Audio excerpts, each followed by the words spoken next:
அனைவருக்கும் ஆத்ம வணக்கம். இப்போ பரம்பொருள் உணர்த்தும் பருவதமலை பாகம் 2ல் ஆரம்பிக்கிறோம். இப்போ பரவழியே எல்லையா, வானமே எல்லையாக இருக்கக்கூடிய அந்த மலையோட உச்சிக்கு கொஞ்சம் முன்னால் இருக்க சிவலிங்க தரிசனம் பார்த்துக்கிறோம். அதை சுற்றி அடுக்கடுக்கான மலைத்தொடர், அவ்வளோ பசுமையா உள்ள, கண்ணுக்கு அவ்வளோ அழகா உள்ள ஒரு இடம். அந்த இடத்துல சிவனை தரிசனம் பண்ணி அப்படியே கொஞ்சம் நடந்து வரும்போது ஒரு 800 அடி பாறை உள்ள ஒரு இடத்துக்கு கீழே இப்போ நாம் இருக்கோம். இதான் இந்த இடத்துல ஒரு கடை இருக்கு. அங்கே நாம் கொஞ்சம் ரெஸ்ட் எடுத்துக்கிட்டு மேலே ஏறுறது நல்ல விஷயம். ஏன்னா இது இறங்குற பாதை, இந்த காட்டம்ல படி மாதிரி இருக்கு இல்லையா, அது இறங்கி வர்றதுக்கு உண்டான வழி, ஏறுறதுக்கு ஒரு வழி, இறங்கி வர்றதுக்கு ஒரு வழி போட்டிருக்காங்க. ஏன்னா ரொம்ப குறுகலாகவும் ஒருத்தர் நடந்து போனால் இன்னொருத்தர் நடந்து இழுத்து வந்தோம்னா கொஞ்சம் சிரமமாக இருக்கும். அதனால் ஏறுறதுக்கு ஒரு வழியும் இறங்குறதுக்கு ஒரு வழியுமா போட்டிருக்காங்க. ஒருத்தருக்கு பின்னாடி ஒருத்தர் தான் மேலே ஏற முடியும். இந்த பாயிண்டில் நாம் கொஞ்சம் ரெஸ்ட் எடுத்துக்கிட்டோம். நம்மளும் நம்ம குழுவில் வந்த சிவனடியார் செந்தில்நாதனும் ஆத்ம சகோதரர் கண்ணதாசனும் அந்த இடத்துல இருந்தோம். அங்கே நாங்கள் கொஞ்சம் அங்கே கூல்ட்ரிங்க்ஸ், அதாவது சோடா தண்ணி இதெல்லாம் கொஞ்சம் கிடைக்கும். கொஞ்சம் தாகம் தெளிச்சுக்கணும். கொஞ்சம் ரெஸ்ட் எடுத்து நம்ம மலையேற ஆரம்பித்தா நல்லாயிருக்கும். ஏன்னா அதுக்கப்புறம் இந்த கடப்பாறை பாறைன்னு சொல்லுவாங்க இல்லையா, அந்த இடம் ஆரம்பிக்குது. இதுதான் அந்த கடப்பாறை பாறையோட தொடக்கம். இங்கேயும் ஒரு சிவலிங்கம் வச்சுருக்காங்க. எல்லாரும் இதை வணங்கி அவங்க ஒரு மனதை ஒருநிலைப்படுத்தி இங்கேருந்து நாம் ஏற ஆரம்பிக்கணும். இந்த ஏணி மாதிரி இருக்கு. அதுக்கப்புறம் அந்த கடப்பாறை மாதிரி இருக்கு பார்த்தீங்களா, இப்படி தான் கடப்பாறையாக அங்கங்கே ஊண்டி வச்சுருப்பாங்க. ரொம்ப செங்குத்தா, ஒரு 70 டிகிரி கோணத்தில் செங்குத்தாக இருக்கும். சில இடங்கள் எல்லாம் 90 டிகிரி கோணம் செங்குத்தாக இருக்கும். இது பெரும்பாலும் 1-2 வீடியோக்களில் பார்த்துருக்கேன். இந்த பயணத்தில் அந்த பாறையில் ஏறும்போது வீடியோவை காமிச்சிருப்பாங்க.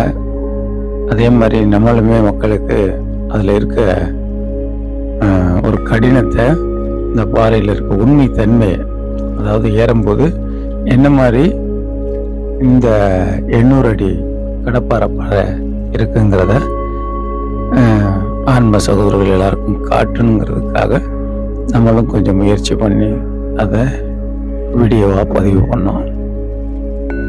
இப்படிதான் அது ஒரு கரெக்டான பாதை படிக்கட்டு அப்படிங்கிறதெல்லாம் அதில் இருக்காது.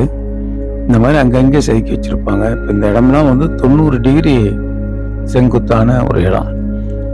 ஒரு துளி தவறுனா கூட எதுவும் மிச்சப்படுறதுக்கு வாய்ப்பு இல்லை. ஆனால் அப்படி ஒரு சம்பவங்கள் நடந்ததில்லை இது நாள் வரை. அப்படி எனக்கு தெரிஞ்சு பார்த்தீங்களா, எவ்வளவு செங்குத்தா இந்த மலை இருக்கு. கடப்பாறை கொண்டு இருக்காங்க இல்லையா, அந்த மாதிரி தான் இருக்கும் இந்த மலையோட. அங்கங்கே இந்த கம்பி இருக்கும். இந்த கம்பியை பிடிச்சி நம்ம இந்த லைட்டாக செதுக்கி வச்சுருக்காங்க. அதில் கால்களை வச்சு தான் போகணும். இவ்வளோ அகலம்தான். நம்மளுடைய 2 பாதம் மட்டும்தான் இங்கே நாம் அதில் வைக்க முடியும். நாம் ஏறிக்கி இருக்கும்போது கொஞ்சம் பின்னாடி கீழே பார்ப்போம்னு பார்த்தா கொஞ்சம் தலை சுற்ற ஆரம்பிச்சிடும். புதுசாக போகிறவங்களா இருந்தால் கண்டிப்பாக அவங்களுக்கு கொஞ்சம் தலை சுற்ற ஆரம்பிச்சிடும், கொஞ்சம் பயம் வந்துடும். அதனால் மேலே ஏறும்போது நம்மளுடைய கவனங்கிறது அந்த அடுத்த ஸ்டெப்பு, அடுத்த அடி எங்கே எடுத்து வைக்கிறோமோ அது மேலே முழு கவனம் வச்சு நமக்கு பக்கவாட்டில் போட்டிருக்கக்கூடிய அந்த கடப்பாரை அதை கையில் நல்லா இறுக்கமாக பிடிச்சி அந்த இறை நாமம் அதை மட்டும் மனசுக்குள்ள வந்துட்டு அதை மட்டும் உச்சரித்து மேலே நாம் பயணிக்கணும். இப்போ வந்துட்டு ஓம் நம சிவாய சிவாய நம, ஓம் நம சிவாய சிவாய நம அப்படிங்கிற நாமத்தை மட்டும் உச்சரித்து தான் நிறைய பேர் அந்த இடத்துல நடந்து வர்றதை நம்ம நல்லா கவனிக்க முடிஞ்சது. இந்த இடம்லாம் பார்த்தீங்கன்னா தண்டவாளம் மாதிரி போட்டிருக்காங்க. இது 2 பாறைக்கு நடுவில் கீழே பள்ளம். இந்த அகலம்தான், இதுக்குள்ளதான் நாம நடந்து போகணும். இது போய் அந்த பக்கத்துல நாம கடந்துக்கணும். இந்த படியோட நிலை பூராமே இப்படித்தான். சில இடங்கள்ல வந்துட்டு என்னாலேயே கூட இந்த வீடியோ எடுக்கிறதுக்காக அதில் பிடிச்சிட்டு ஏற முடியல. நான் மட்டும் இல்லை, எல்லாரும் வர்றவங்க எல்லாருமே அந்த இடங்கிறதெல்லாம் ரொம்ப 90% கீழே ப்ளூ கலர்ல தெரியுது பாருங்க சைடில். அதான் நம்ம இருந்த கடை. உட்காந்து கடைசியா நாம வந்துட்டு சும்மா தாகம் தெளிச்சுக்கிட்டோம் இல்லையா, அங்கே உள்ள கடை.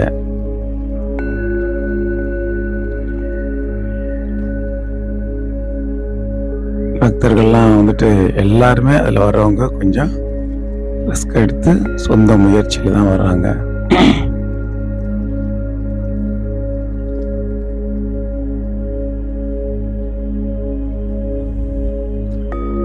இந்த இடம் பார்த்தீங்கன்னா இதுவும் அப்படித்தான். 2 பாறைக்கு நடுவில் ஒரு தகரம் மாட்டி போட்டிருப்பாங்க. இதில் தான் கடந்து நடந்து வரணும். அந்த இடமும் கீழே பெரிய பள்ளம். அதை கடந்த உடனே நமக்கு ஒரு மண்டபம். அந்த காலத்தில் அந்த மன்னர்கள் வந்துட்டு கட்டியிருக்காங்க.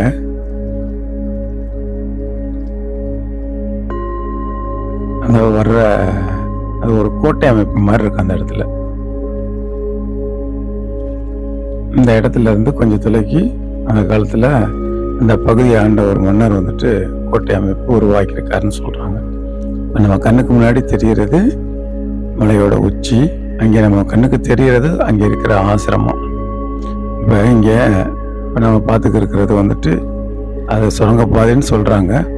இல்லை அந்த காலத்தில் வந்துட்டு நீர் தேக்கி வச்சுக்கிறதுக்காக, அதாவது நாட்டில் வந்துட்டு ஏதாவது ஒரு ராஜா ராணி அவங்களுக்கு ஏதாவது ஒரு எதிரியால் பாதிப்பு இருக்குது, எதிர்நாட்டு மன்னனால் பாதிப்பு இருக்குன்னா அவங்க வந்துட்டு சிறிது காலம் இந்த இடத்துல வந்துட்டு தங்கி போகிறது மாதிரி சொல்கிறாங்க நம்ம கேள்விப்படும் போது. இப்போ அங்கே தங்கியிருக்கும் போது அவங்களுக்கு நீர் வசதி வேணும் இல்லை, தண்ணி, அதை தேக்கி வைக்கக்கூடிய இடம்னு சொல்கிறாங்க, சுரங்கப்பாதைன்னு சொல்கிறாங்க. இந்த இடம்லாம் பாருங்க சுத்தமா 90 டிகிரி அப்படியே வந்துட்டு செங்குத்தா. கீழே வந்துட்டு மேல இருந்து பார்த்தோம்னா கீழே வந்துட்டு அந்த தரைத்தளம் நமக்கு தெரியும். செய்யாறு ஓடுறதே, செய்யாருடைய ஒரு பகுதி ஓடுறது நாம பார்க்கலாம். மேலே நாம் வந்ததுக்கப்புறம் கொஞ்சம் வந்ததுக்கப்புறம் அந்த சிமெண்ட் படிகள்லாம் போட்டிருக்காங்க. இப்போ லேட்டஸ்டாக சிமெண்ட் படி போட்டிருக்காங்க. இந்த சிமெண்ட் படியெல்லாம் பார்த்தீங்கன்னா நாம் ஒரு விஷயத்தை நம்ம யோசிச்சு பார்க்கணும். நம்ம உடம்பு தூக்கி மேலே போகிறதே சிரமம். ஆனால் அந்த சிமெண்ட் பொடியெல்லாம் வந்துட்டு எப்படி அப்போ போட்டாங்க? அப்போ அதுக்குண்டான சிமெண்ட்டு, அதுக்குண்டான ஜல்லி, அதுக்குண்டான மணல், இதெல்லாம் எப்படி கொண்டு போய் மேலே சேர்த்தாங்க அப்படின்னா, ஒவ்வொரு கிலோ மூட்டையா மாற்றி ஒவ்வொரு கிலோ ஒரு கையில் ஒரு சராசரி ஒரு மனிதன் தூக்கிட்டு வர மாதிரி 1 கிலோவா மாற்றி கீழே வச்சிருவாங்க.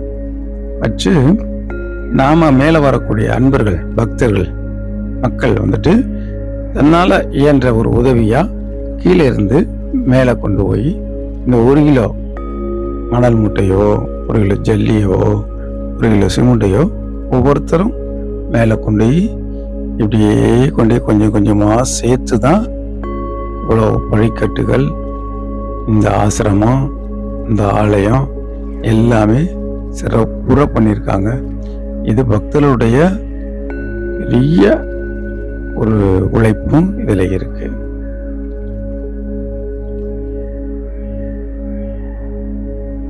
இந்த இடம் வந்துட்டு இதுவரை நாம் அந்த சிமெண்ட் பாறை வந்தோம், கடப்பாறை பாறையை தாண்டி வந்தோம்.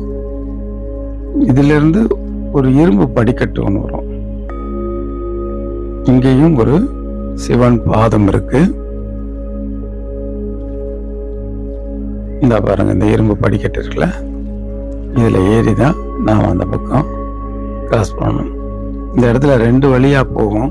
ஒன்று இரும்பு படிக்கட்டு வழியாக ஒன்று ஏறி வரலாம். இந்த போகிறோம்ல, இந்த சைடில் ஒரு சின்ன வழி இருக்கு பாருங்க, இதில் போனால் ஒரு குகை மாதிரியே ஒரு ஒழுக்கமாக ஒரு பாதை ஒன்று வந்து சேரும். 2 வழியில் எதுலேயும் பயணிக்கலாம். குரங்கு சேட்டு தான் நிறைய. நம்ம போகும்போது பேக்கை பிடிச்சி இழுக்கும், கவனமாக போகணும். அங்கங்கே இந்த நீர்நிலைகள் உருவாக்கி வச்சுருக்காங்க. ஆனால் நம்ம மக்கள் அதையும் விடலை. அதுலேயும் பிளாஸ்டிக் பாட்டில் போட்டு அதை அசுத்தப்படுத்தி அதை என்னென்னமோ ஆக்கிட்டாங்க.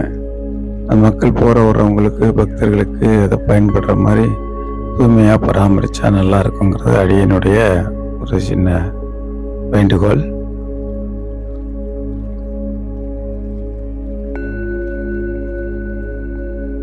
படிக்கட்டெலாம் கூட இப்போ கொஞ்சம் லைட்டாக துரு ஏறி இருக்கு, அதையும் கூட பராமரிக்கணும்.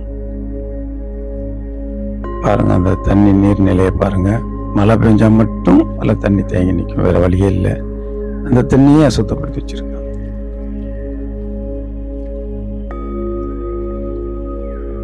அதுலேயும் ஒரு கையில் கம்பியை பிடிச்சிக்கிட்டு ஒரு கையில் வீடியோ எடுத்துக்கிட்டு தான் மேலே நாங்கள் ஒருத்த மாற்றி ஒருத்த இதை மக்களுக்கு காட்டணும் அப்படிங்கிற ஒரு ஆவலில் இதை கொஞ்சம் ரிஸ்க் எடுத்து செஞ்சோம். இப்போ இந்த இடத்துக்கு அந்த இரும்பு படிக்கட்டு வந்த உடனே நாம் இந்த இடம் வந்து சேர்ந்துருக்கோம். இதிலிருந்து மீண்டும் அந்த நம்ம சிமெண்ட் படிக்கட்டு ஆரம்பிக்குது. இன்னொரு சின்ன வழி வரைஞ்சனால அதுதான் இந்த வழி. கொஞ்சம் ரிஸ்காக இருக்கும், ஆனால் அதுலேயும் மக்கள் வர்றாங்க. இது நம்ம வந்த அந்த இரும்பு பாதை வழியாக ஏறி வந்த வழி. ரெண்டும் இந்த இடத்துல ஜாயிண்ட் ஆகி மேலே பழையபடி நாம் மேலே ஆரம்பிக்கணும். கிட்டத்தட்ட மலையோட உச்சிக்கு நாம் வந்தாச்சு. அதனோட அடையாளம் தான் இந்த கூம்பு உள்ள வச்சுருக்காங்க இல்லையா, இந்த இடம் நாம் வந்தாச்சுன்னா மலையோட உச்சிக்கு வந்துட்டோம்.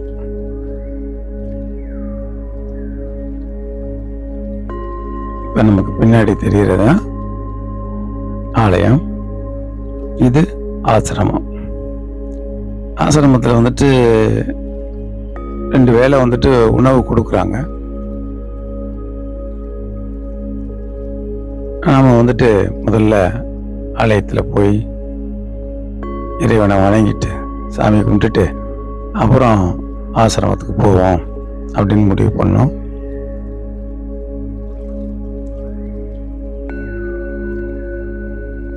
ஆனால் அங்கேயும் இந்த தண்ணிலாம் வந்துட்டு ரொம்ப கண்டிப்பாக தண்ணி தான் அங்கே பிரச்சனை. ஏன்னா அவங்க மழை நீரை தேக்கி வச்சு தான் வர்றவங்களுக்கு உணவு சமைக்கிறாங்க, ஏதோ தாகத்தை தெளிக்கிறாங்க. அதனால் தண்ணி வந்துட்டு அங்கே ரொம்ப போகிறவங்க இந்த நீர்நிலையெல்லாம் அசுத்தப்படுத்தாமல் இருக்கணும். இந்த மழை நீரை சேகரித்து தான் இந்த தொட்டியில் அவங்க பயன்படுத்திக்கிறாங்க. கோவிலுக்குமே பயன்படுத்துகிறாங்க, வர்ற மக்களுக்குமே உணவுக்கெல்லாம் அதை தான் பயன்படுத்துகிறாங்க. அதனால் தண்ணீர்களை யாருமே அசுத்தப்படுத்தக்கூடாது. அதில் பிளாஸ்டிக் பாட்டில் போட்டு அதை அசுத்தப்படுத்துகிறாங்க மக்கள். அதை கொஞ்சம் கவனமாக எல்லாருமே அதை வந்துட்டு ஒரு இறை தொண்டு தான். அதை சுத்தப்படுத்தினாலே, அதை முதல்ல அசுத்தப்படுத்தாமல் இருந்தாலே பெரிய இறை தொண்டு தான். இந்த பாறையில் ஒரு தன்மை என்னன்னாக்கா, இதை நம்ம அங்கே விசாரிக்கும் போது செம்பு உலோகம் இருக்குல்ல, காப்பர், அது தன்மை நிறைஞ்ச ஒரு பாறை. அதனால இதில் வந்துட்டு இடி வந்துட்டு மின்னலும் இடியும் வந்துட்டு சுத்து வட்டாரத்தில் எங்கே மழை பெஞ்சாலும் இதில் மின்னல் இடி அதோடைய தாக்கம் அதிகடி இருக்கும். அதனால தான் பாறைகள் வந்து இடி தாங்கி வச்சிருக்காங்க. கோவில் இருக்க பாறையிலையும் இடி தாங்கி இருக்கு, ஆசிரமத்து பாறையிலையும் இடி தாங்கி இருக்கு. இது கோவிலுடைய பின்புறம். நம்ம ஏறி முடிக்கும் போது கோவிலுடைய பின்புறத்தில் ஏறி முடிப்போம். இந்த இடத்துல தான் ஒரு முறை இதுக்கு முன்னாடி முதல் முறையாக நாங்கள் பர்வதமலை வரும்போது நானும் சிவனடியார் செந்தில்நாதனும் ஐயன் அகஸ்தியருடைய காட்சியை கண்ட இடம் இந்த இடம்தான். அது ஒரு தனி வீடியோல அந்த கதை பற்றி சொல்லுவோம். இந்த இடத்துல தான் நாங்கள் அகஸ்தியர் காட்சியை பார்த்தோம்.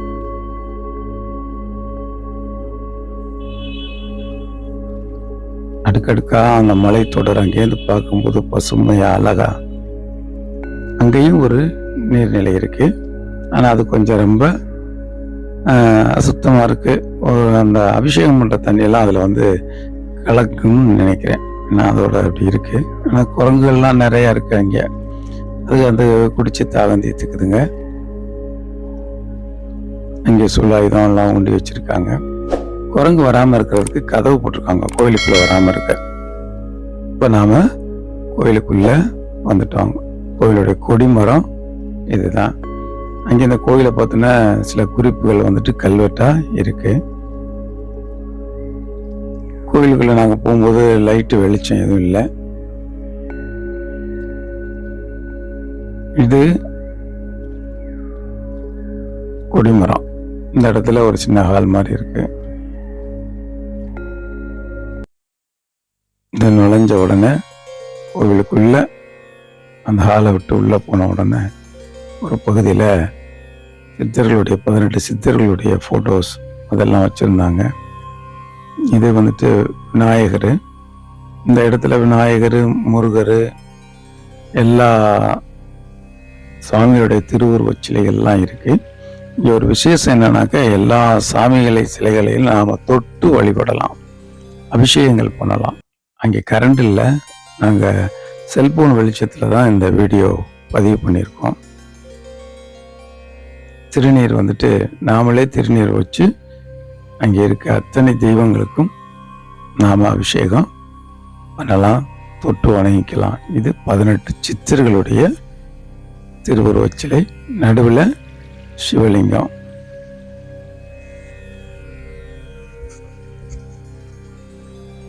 சுற்றி 18 சித்தர்கள். இது கோயிலுடைய அந்த கருவறைக்கு முன்னாடி இருக்கக்கூடிய நந்தீஸ்வரர். எல்லா சிலைகள்லையும் திருநீர் ஃபுல்லாக வர்ற பக்தர்கள் எல்லாம் அவங்களே கீழே இருந்து திருநீர் வாங்கிட்டு வந்து அதுக்கு அபிஷேகம் பண்ணி எல்லா சிலைகள்லையுமே திருநீரோட தான் இருந்தது. கருவறைக்குள்ள வந்துட்டோம் நாம. இவர் தான் மல்லிகார்ஜுனேஸ்வரர். இவரை தரிசனம் பண்ணுறதுக்கு தான் இவ்வளோ பெரிய ரிஸ்க் எடுத்து இத்தனை கடப்பாறை பாறைகளை தாண்டி, கம்பி பாறைகளை தாண்டி, நமக்கு இவ்வளோ செங்குத்தான மலைகளை கடந்து இந்த இடத்துக்கு வந்திருக்கோம். இந்த காணொலியை பார்த்துக்கிருக்க நீங்களும் அவரை நல்ல விதமாக தரிசனம் பண்ணிக்கிறீங்க. இங்கே ஒரு விஷயம் என்னன்னாக்கா, நாமளே அவருக்கு அபிஷேகம் பண்ணலாம், ஆராதனை பண்ணலாம், அவருக்கு திருநீர் அபிஷேகம் பண்ணலாம், தொட்டு வணங்கலாம். இங்கே யாருக்கும் எந்த தடையுமே இல்லை. இந்த மலை ஏறி வரும்போது அவங்க புனிதம் அடைஞ்சிடறதா ஒரு ஐதீகம். அதனால இங்கே வந்துட்டு மேலே வரக்கூடிய பக்தர்களே அவருக்கு நல்ல அபிஷேகம் பண்ணலாம். இது அம்பாளுடைய சன்னதி. அவங்களுக்கு வந்துட்டு அலங்காரம்லாம் பண்ணி வச்சுருந்தாங்க. அதனால நாம் அதை எதுவும் பண்ணலை. அவர் பாதத்தை மட்டும் தொட்டு வணங்கிட்டு நாம் அங்கேருந்து அவங்களை நல்லா மனமுருக வேண்டிக்கிட்டோம். அதுக்கப்புறம் வெளியில் அந்த கொடிமரம் இருந்துச்சு பார்த்தீங்களா, அந்த இடத்துக்கு வந்து அடியேனும் கொஞ்ச நேரம் தியானத்தில் உட்காருவோம் அப்படின்ட்டு உட்காந்தோம். நமக்கு எப்போவுமே எந்த ஆலயங்கள் போனாலும், மலை பிரதேசங்களாக இருந்தாலும், அந்த ஆலயங்களில் கொஞ்ச நேரம் நாம் தியான நிலையில் இருந்து அந்த உணர்வு பூர்வமாக இறைவனை உள்ளுணர்வோடு உணரக்கூடிய ஒரு பாக்கியத்தை நமக்கு இறைவன் கொடுத்துருக்காரு. சில குருமார்கள் அந்த தகுதி உபதேசத்தை நமக்கு கொடுத்துருக்காங்க. அங்கேயும் நாம் தியானத்தில் உட்காந்து உள்ளுணர்வோடு இறைவனை உணர்ந்தோம்.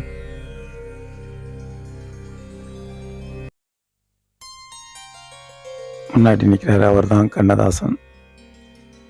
நடுவில் அடியேன் சரவணன், பின்னாடி சிவனடியார் செந்தில்நாதன்.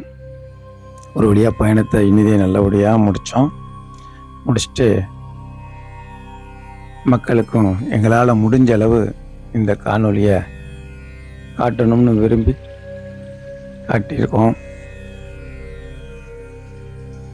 இந்த காணொலியை முழுமையாக பார்த்த உங்களை அனைவருக்கும் அந்த பர்வதமலை சிவனோட அனுக்கிரகம் பரிபூரணமாக கிடைக்கட்டும். கீழே இறங்க ஆரம்பிச்சிட்டோம். மற்றும் ஒரு காணொளியில் உங்கள் அனைவரையும் சந்திக்கும் வரை உங்கள் அனைவருக்கும் அடியேன் சரவணனின் ஆத்ம வணக்கம்.